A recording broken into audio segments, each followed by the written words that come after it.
people aren't taught that comparing what we have to their hypothetical, politically, ideologically motivated utopia is actually a bad idea.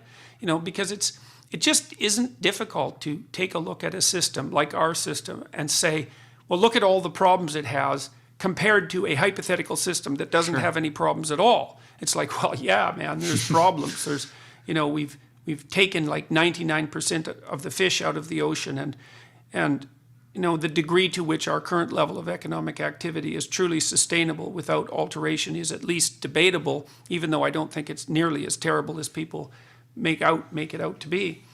But I don't think it's disputable that our current socioeconomic structures are the most productive and the most free structures that have ever been produced by people anywhere in the world. And one of the things you can say about capitalism and free enterprise and the Western stress on individuality is that even though it does produce inequality, all systems produce inequality, and without any real distinction between the right and the left, by the way, because there's a new book called The Great Leveler by Walter Scheidel, who I'm going to be talking to later this month.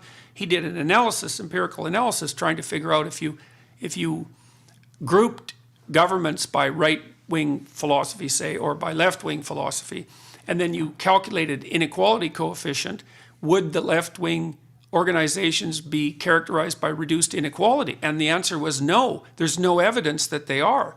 And what that points to, and this is something very fundamental, it's far more fundamental than political, is that inequality is the rule in cooperative/competitive organizations. You can't posit a value without producing a hierarchy, right? Because you posit a value, say this is worth doing.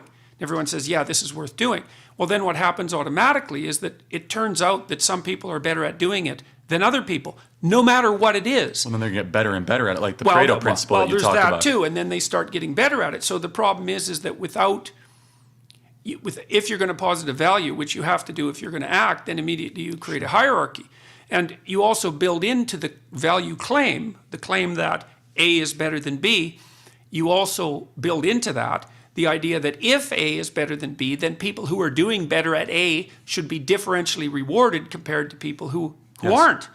There's no way around that if you're going to play the game. And so you're stuck with inequality, but there isn't any evidence that social engineering policies are really very good at dispensing with inequality, which is a fundamental political problem, and no one really knows what to do about it. But criticizing the entire society I mean, the thing about the West, and this is increasingly true all over the world, is that our approach generates a tremendous amount of wealth. For everyone. I mean, it even happened in China, you know, despite their exceptionally totalitarian leanings.